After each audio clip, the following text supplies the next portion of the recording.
Well, good afternoon everybody. Welcome back to my YouTube channel. This is the first video introduction I've made inside my new workshop. It is Wednesday, April 12th, 2023, and about half an hour ago my new table saw arrived. So I'm just going to unbox that and assemble it on camera. I'm quite excited about it because it's a lot bigger than any power saw I've ever owned before. It came in 6 boxes. This is the only one that is particularly heavy. I think it's 375 pounds, so I might struggle to get that into position by myself. And then there are 5 much lighter boxes over here. It is the sawstop professional grade cabinet saw with the extended rip fence, extended table, and the large crosscut sled. So quite a lot of upgrades. One box was slightly damaged before it arrived. This is the rip fence, and although I don't think there's any damage to the contents, the driver and I did put in an exception notice just in case. So I guess the first thing to do is to open up this bad boy and take a look inside.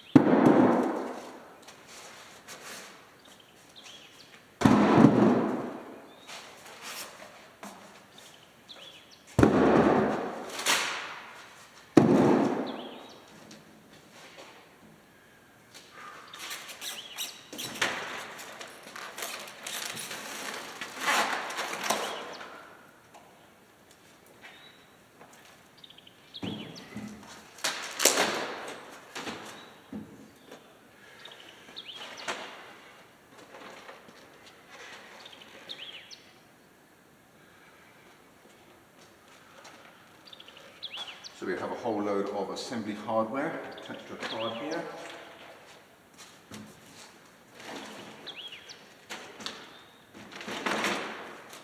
I'm guessing this is either the motor cover or part of the dust extraction system. I don't know yet.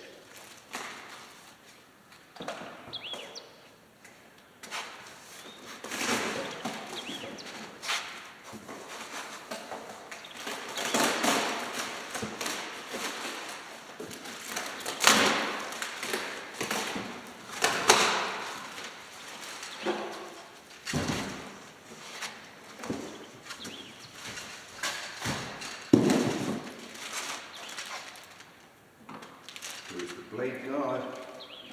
I'm not quite sure what's in here, it's quite heavy. Oops.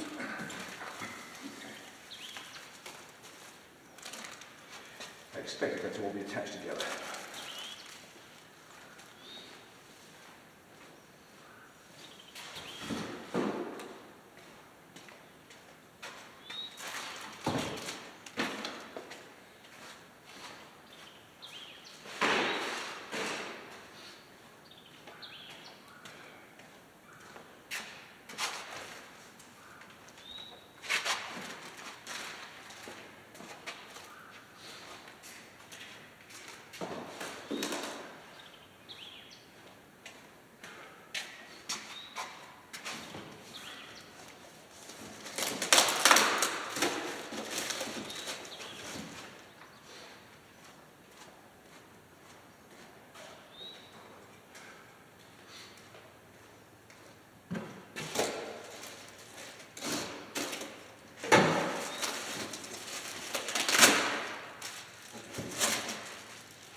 Well, you saw me take all the small bits out.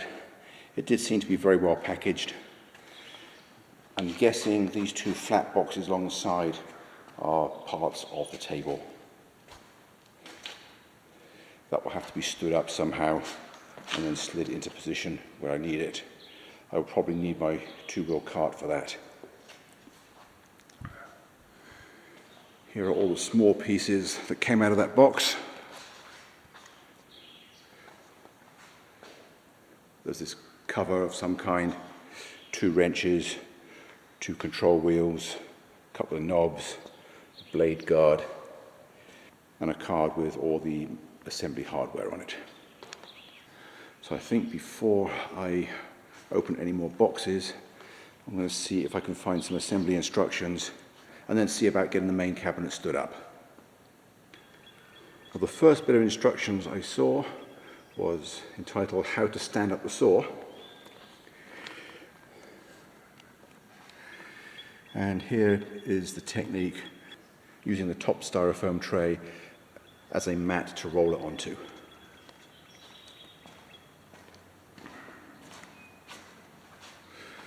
So here it is positioned on the floor the way they tell me to.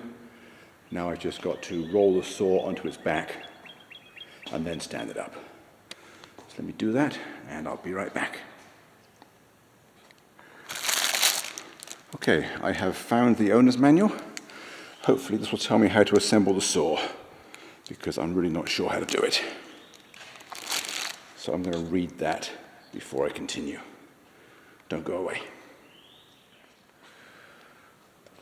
Well, last night I went and got my neighbour to help me lift this into position because I couldn't stand it up by myself. It was just too heavy.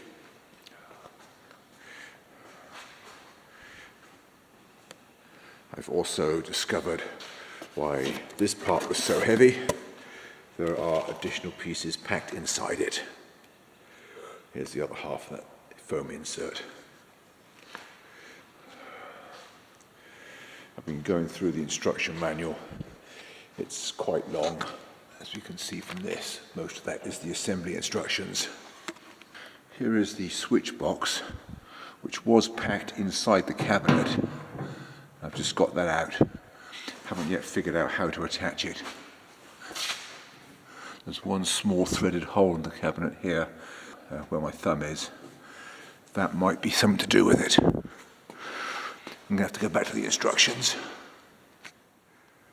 Since the table extensions are kind of heavy, I didn't want to have to hold one of them in place with one hand while I try to get a bolt through the hole. So I clamped some wood blocks to the top of the table and made a temporary leg. That will just hold it in place. I've got 2 of the 4 bolts in, so it's not going to fall now. But I do need to take the end blocks off one at a time because it's blocking the last 2 holes.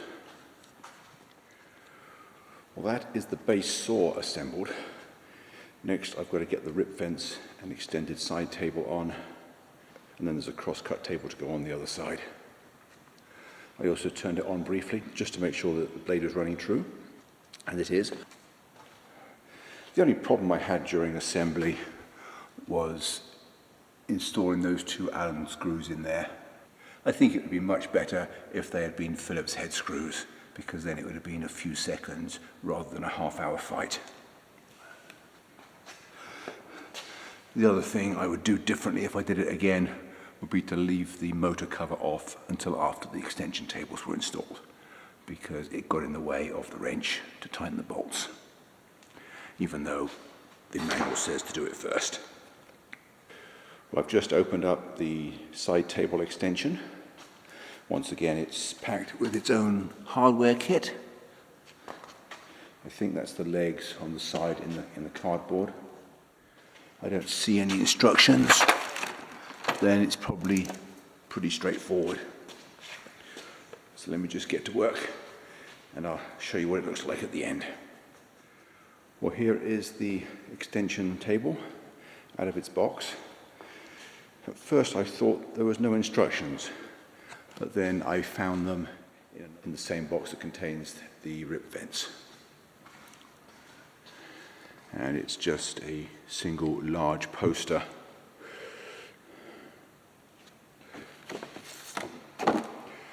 Double-sided. So let me just figure out what I'm doing and I'll be right back. Well, that is the front and rear rails attached. At one point I thought I had a problem because there didn't seem to be any adjustment in the wings. and they were all too low. Especially this one, it was probably 3/32 low, which obviously is way more than the tolerances for a saw like this. What I had to do was loosen all these bolts under here so that I could hold the table up, lift it, get the four corners right, and then retighten these bolts. Fortunately, I didn't have to do the one that was under here, because that would have meant taking the switch box off again. And if you recall from earlier in this video, that was a real fight to get it on in the first place. Anyway, that step is now done. I think the next step is to get the extension table in. But let me just go back to the instructions, just in case there's something else I have to do first.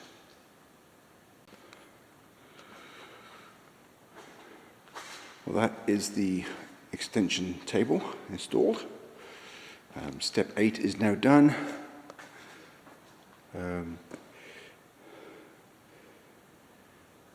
Actually, I think I've done 9 and 10 as well. I just wasn't paying attention to the instructions. Next thing to do is to install the rip vents. Let me do that, and I'll be right back. Well, that is the fence installed and adjusted. It moves very nicely indeed. Very happy with that. Okay, so now it's just 2 more boxes to go for the crosscut slide table. So let me open that up and find the instructions. Don't go away. Well, here is the main box opened up, and it looks like every group of parts is labeled, a bit like flat pack furniture. And then here are all the long pieces that came out of the long skinny box. I see the instruction manual in the corner, so let me grab that first and figure out how to continue. Don't go away. Well, the first step in assembling this sliding crosscut table is to assemble the 4 legs, and having done that, the bottom line in the manual congratulates me for completing that step. So I thought that was rather nice of it. Well, it looks as though I can't go any further with this at the moment. This is the first piece of the sliding table to attach the saw, and it fouls the end of the rip guide.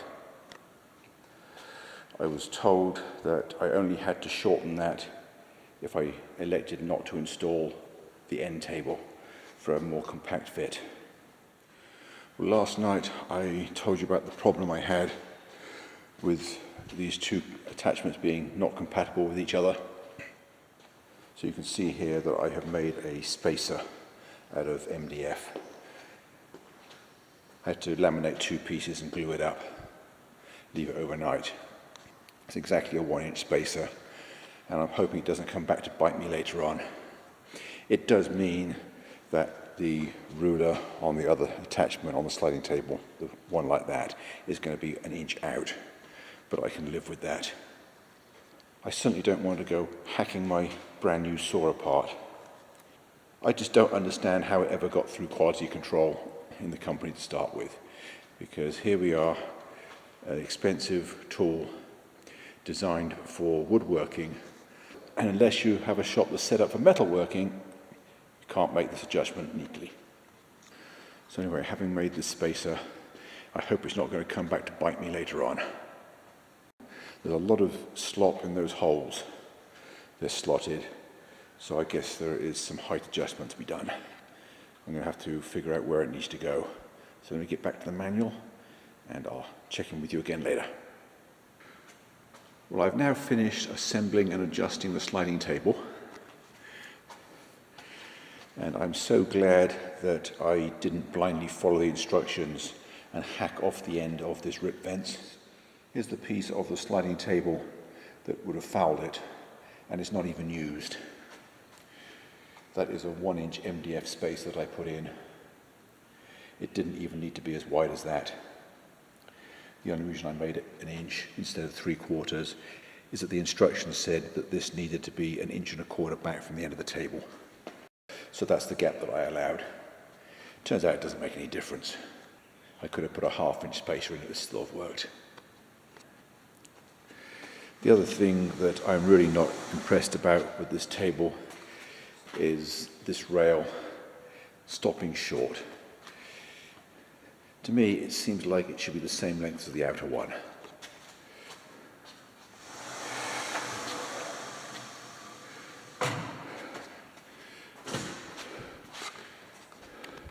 With the sliding table all the way forward, which is where it needs to be to cut a full 8x4 sheet of plywood, which is the only thing I'm going to be using it for, this front corner is completely unsupported, and with no load on it at all, it's already pretty bouncy, and that's basically where the full weight of the workpiece is going to rest.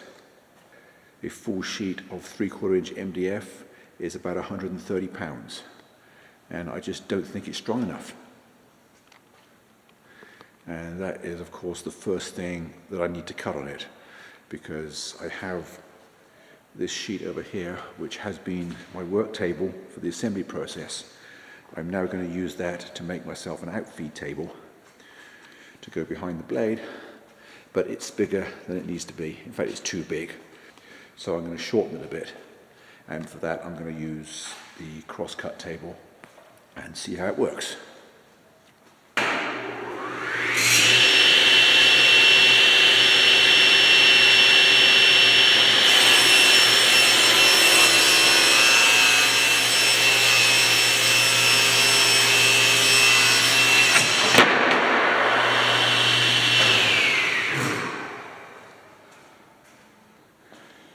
Well, I guess it works well enough.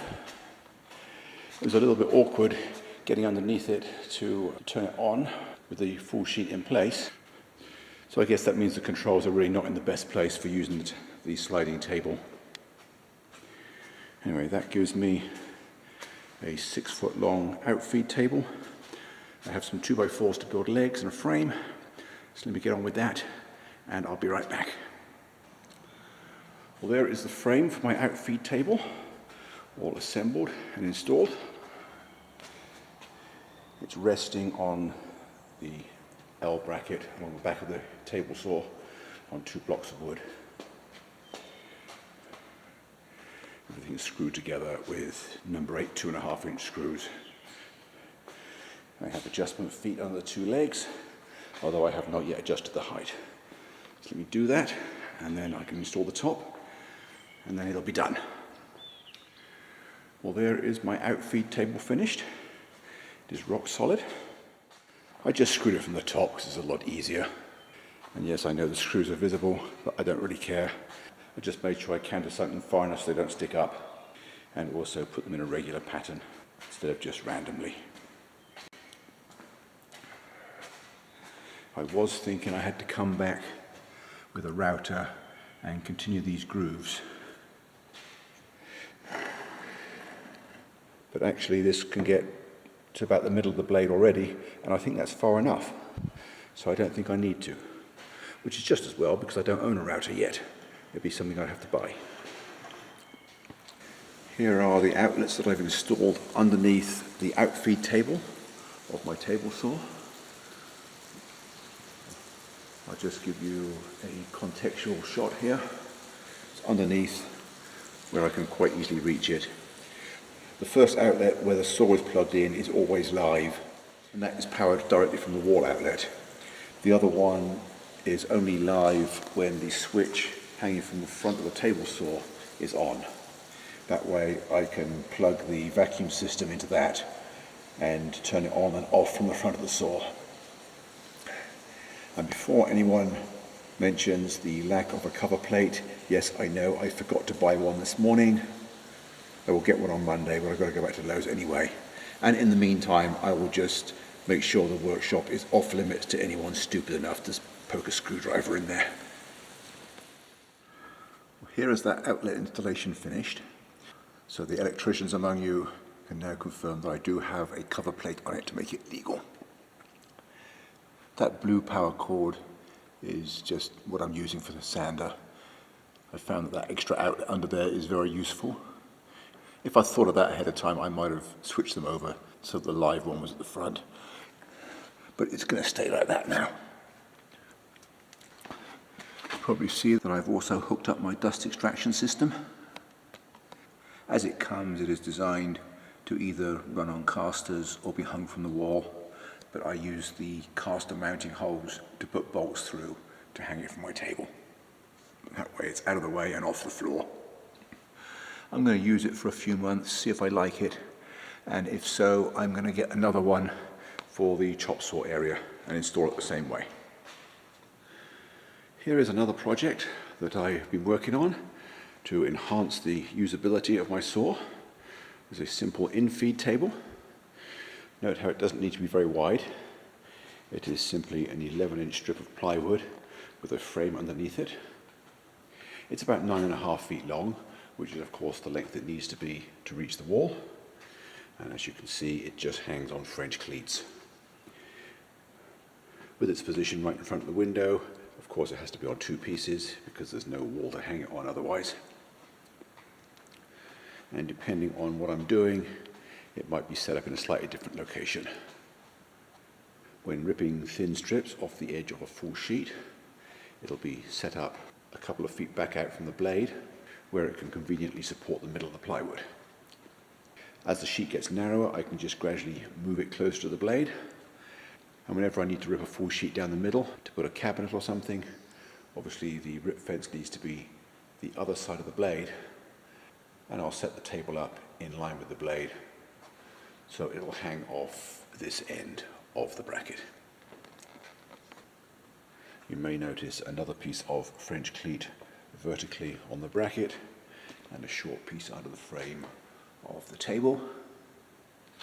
That is so that when not in use, I can just simply hang these pieces on the wall. And here it is stored in the out-of-the-way position. The workshop is plenty tall enough to be able to do that. But anyway, I need to get this out again because I'm about to use the table saw and I need to cut a full sheet. I'm sure it's going to be a lot easier than having to support it by myself. And although my plywood supply is leant against the wall at the moment because I had to hand carry it, in future all the Lowe's deliveries will be dropped right in front of the garage door where it's only a few feet away from the saw.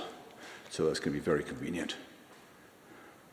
So hopefully I'm never going to have to manhandle this plywood into the workshop one sheet at a time again. I can just drop it there with the forklift.